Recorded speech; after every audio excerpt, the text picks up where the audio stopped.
కోర్టుకు సంబంధించి చాలా కీలకమైన తీర్పు ఇది. చాలా కీలకమైన తీర్పు.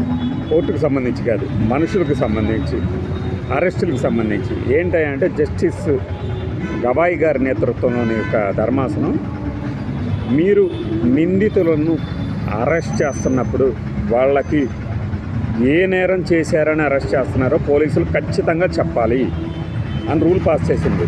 ప్రతి రాష్ట్ర హైకోర్టు దీన్ని పాటించాలి. ఒకవేళ అలా ఇవ్వడంలో ఫెయిల్ అయితే డిఫాల్ట్గా వాళ్ళ రిమాండ్ చెల్లదు అనే పరిస్థితి ఉత్పన్నం కాకుండా ఉండాలి అంటే ఈ నిబంధనలు ఖచ్చితంగా పాటించాలని ఆదేశాలు జారీ చేసింది. ఇది ఒక అంటే దేనికి అరెస్ట్ చేస్తున్నారు, ఎందుకు అరెస్ట్ చేస్తున్నారు, ఏ అభియోగం ఆరోపించబడింది అతని మీద, నిందితుడి మీద, అట్ ద సేమ్ టైం ఆ ఆదేశాలని అతని భాషలోనే, అంటే అతనికి అర్థమయ్యే భాషలోనే ఇవ్వాలని సుప్రీంకోర్టు చెప్పింది. చాలా గొప్ప తీర్పు ఇది. ఎంతవరకు అమలు చేస్తారు లేదు అనేది పక్కన పెడితే ఈ అవేర్నెస్ ప్రతి ఒక్కళ్ళకి చేరడమే ఈ వీడియో ఉద్దేశం. ఎవడో వస్తాడు, కేసు పెట్టానంటాడు, పోలీసులు అతనికున్న పలుకుబడితోనో, అతనికున్న స్టార్ ఇమేజ్తోనో, అతనికున్న సెలబ్రిటీ హోదాతోనో ఇన్ఫ్లుయెన్స్ కాబడి వెంటనే రంగంలో దిగుతారు. అరెస్ట్ చేస్తున్నామని చెప్పారనుకోండి, అవతలోడు అడుగుతాడు, ఎందుకు సార్ నన్ను ఎందుకు అరెస్ట్ చేస్తున్నారని. ఏందో నీకు చెప్పేది, రా స్టేషన్కి అన్నారనుకోండి, కుదరదు, ఈ తీర్పును ఉటంకించండి. రాజ్యాంగంలోని 22(1) అధికరణ ప్రకారం అతనుకున్న స్వేచ్ఛను హరించడమే. అట్లా దేనికి అరెస్ట్ చేస్తున్నారో చెప్పకుండా అరెస్ట్ చేస్తే దానికి సంబంధించిన పత్రాలు కూడా ఇవ్వాల్సిందే అని సుప్రీంకోర్టు ఆదేశాలు జారీ చేసింది. నిన్న ఈ ఐటెం నిన్నటిది. ఓకేనా? అయితే ఇది ఇవ్వనంత మాత్రాన అతన్ని అరెస్ట్ చేయకూడదా అంటే, ఇవ్వకుండా అరెస్ట్ చేసేంత అద్భుతమైన సందర్భాలు ఏముంటాయి, అంత సంక్షోభ సందర్భాలు ఏముంటాయి.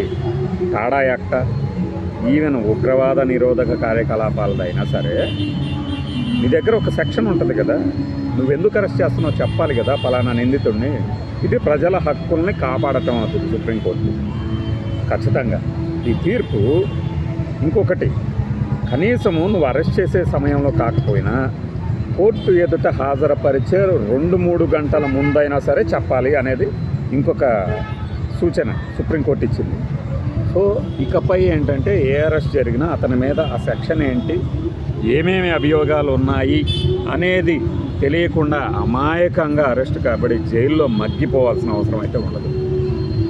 ఒకవేళ అలా కనుక జరిగితే రిమాండ్ను కూడా రద్దు చేసే హక్కు దఖలు పడుతుంది నిందితులకి, నిందితుల తరపున రాయళ్ళకి. ఇదే స్పష్టంగా చెప్పింది సుప్రీంకోర్టు. అంటే మన మీద పెట్టే సెక్షన్ ఒకటి, ఆ తర్వాత ఒకటి సెక్షన్ అంటే అది కూడా కుదరదు. అయితే ఒకసారి అతనికి సమాచారం ఇచ్చి, ఇదిగో ఈ కేసులో నీకు నోటీసు ఇచ్చాము, నువ్వు విచారణకు సహకరించావు, అయినా కూడా నీ మీద ఆధారాలు ఉన్నాయి, మేము అరెస్ట్ చేస్తున్నాము అని చెప్పిన తర్వాత విచారణ ఏదన్నా సాగుతుంటే దొరికే ఆధారాలను బట్టి ఇంకేమైనా సెక్షన్లు చేర్చచ్చు. బట్ సెక్షన్లు మాత్రం ముందే చెప్పాలి, అభియోగాలు చెప్పాలి, ఎందుకు అరెస్ట్ కాబడుతున్నాడు అనేది ఆ యొక్క నిందితుడికి ఖచ్చితంగా తెలియాల్సిన అవసరం ఉంది అనేది నాకు తెలిసి ఈ మధ్యకాలంలో వచ్చిన గొప్ప తీర్పుల్లో ఇది కూడా ఒకటి. ఒక తీర్పు ఏంటంటే, అసలు సోషల్ మీడియా పోస్టుల మీద మీరు ఇష్టం వచ్చినట్లు ఎందుకు అరెస్టులకు పోతున్నారు, రిమాండ్లు ఎందుకు ఇస్తున్నారు, రిమాండ్ ఇవ్వడానికి వీల్లేదు, ఖచ్చితంగా నోటీస్ ఇచ్చి దాని ప్రకారం విచారణ జరిగి ఆ తర్వాత ఆధారాలు ఉన్నాయి పలానా సెక్షన్ కింద అంటేనే రిమాండ్కి పంపించాలి అనేది హైకోర్టులకి, అన్ని రాష్ట్రాల కోర్టులకి, ప్లస్ హైకోర్టు ప్రతి జిల్లా కోర్టులకి, సెషన్ కోర్టుకి పంపించిన ఆంధ్రప్రదేశ్లో. అందుకే కాస్త రిమాండ్లు తగ్గినాయి. తర్వాత ఈ సుప్రీంకోర్టు తీర్పు ఒకటి నిందితుల అరెస్టు విషయంలో విధి విధానాలు అమలు చేయాల్సినటువంటి డైరెక్షన్ ఇచ్చిందనమాట. ఇది చాలా గొప్ప తీర్పు. ఎలా పడితే అలా అరెస్ట్ కుదరదు. అరెస్ట్ చేయొచ్చు, బట్ అతనికి తెలియకుండా ఏ సెక్షన్ కింద నా మెడకాయ పట్టుకొని మాట్లాడుతుంటే తీసుకొని లోపల నెట్టేటప్పుడు నువ్వు ఎందుకు నెట్టబడ్డావు అనేది తెలియజేయాలనేది ఈ కోర్టు తీర్పు సారాంశం.